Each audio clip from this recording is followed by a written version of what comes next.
नाम जप बचा लेगा क्या? नाम जप से शरण में जाने से क्या कोई बच भी पाया है? वंदे कृष्णम जगतगुरुम। आज न सिर्फ हम इस प्रश्न का जवाब देखेंगे बल्कि आप और भी बहुत कुछ जानने की कोशिश करेंगे। देखिए, 31 जुलाई और 1 अगस्त की रात को हिमाचल के जिला शिमला के समेज नामक एक पूरे गांव में बहुत बड़ा हादसा हुआ। पूरा गांव ही डूब गया। बादल फटने से सब कुछ बह गया। यहीं पर हम पिछले कुछ दिनों से लेकर के अपनी सेवा दे रहे थे। हमने जितने लोगों की हो सकी मदद की। वहां के रेस्क्यू ऑपरेशंस अब भी चल रहे हैं।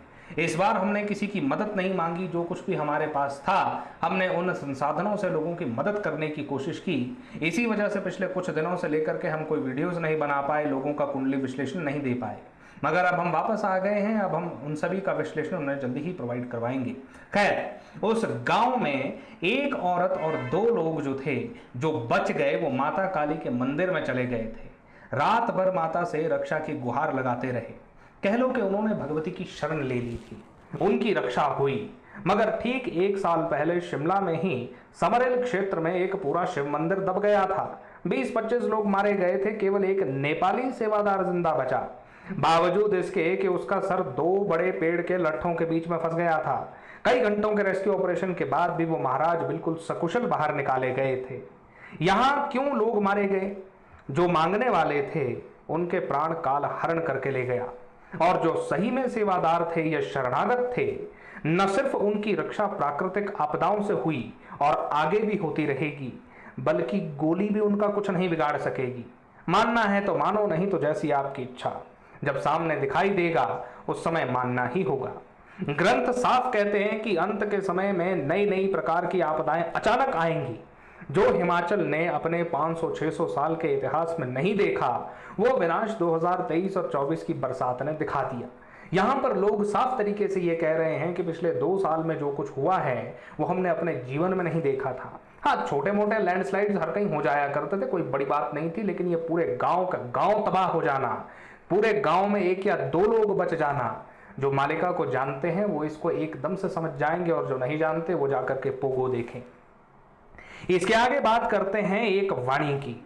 नेता, मंत्री और अधिकारी जान बचाना होगा भारी, मैदान छोड़ सब भागेंगे, अपने घर दुबकेंगे। नेता, मंत्री, अधिकारी मतलब कि सत्ताधारी लोग अपने घरों में दुबक जाएंगे। कहां भागते हुए आपने इनको आज से पहले देखा है?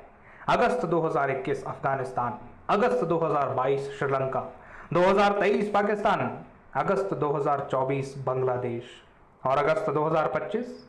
खैर, एक और घटना जो अब से कुछ दिन पहले यानी कि 10 अगस्त को सामने आई थी, वो था बांग्लादेश के हिंदू नींद से जागे। कल की जयंती के दिन शक्ति प्रदर्शन हुआ। ये बिल्कुल अनएक्सपेक्टेड था। अब आप इसे संयोग मानेंगे या लीला, ये हम आप पर छोड़ते हैं। 13 दिन का पक्ष, ऊपर से बलभद्र जी की मूर्ति गिर जाना, ये सब संकेत हैं। जो अभी मृत शरीरों को आप कुछ गलियों में पड़ा देखकर दुखी हो रहे हैं, उनका अंबार लगेगा। ये सब बातें बोलकर ग्रंथों के माध्यम से लिख दी जा चुकी हैं, मगर तब भी लोगों के मन में नाम के नहीं, भोगों के प्रति आसक्ति है। हमने ज्योतिष और वास्तु इसलिए नहीं शुरू किया था कि आपके कष्ट दूर हों और आप जीवन में मजे लेने लग जाएं, बल्कि इसलिए किया है कि आपकी समस्याएं दूर हों, आपके घर परिवार में पॉजिटिविटी आए और आप नाम में मन लगाएं, प्रभु को अपना जीवन समर्पित कर दें। ये जान लीजिए कि अगर आपके पास आज धन नहीं है तो हमारे उपायों से धन आएगा। रोजगार व्यवसाय नहीं है तो वो भी हो जाएगा। परिवार का कलेश दूर हो जाएगा। जो समस्याएं मुसीबतें सालों से आपको छोड़ नहीं रही हैं, उनसे आप छूट जाएंगे, ये हमारी गारंटी है। मगर जिस दिन प्रभु के आदेश से काल इस संसार को लीलने आएगा, आपदाएं आएंगी, युद्ध होंगे, उस दिन कोई उपाय काम नहीं आना है। साउथ ईस्ट में लगी हनुमान जी की फ्रेम आपको नेगेटिविटी से तो बचा लेगी, मगर काल से सिर्फ श्री राम का नाम ही बचा सकता है। माया के विकारों को छोड़िए, हाड़ मांस के शरीर के आकर्षण से बाहर निकलकर शरण लीजिए। आंखें खुली रखिए, क्योंकि इन असुरों से रक्षा केवल जप और तप का बल कर सकता है। आगे आप समझदार हैं। जय श्री जगन्नाथ, जय मां आदिशक्ति।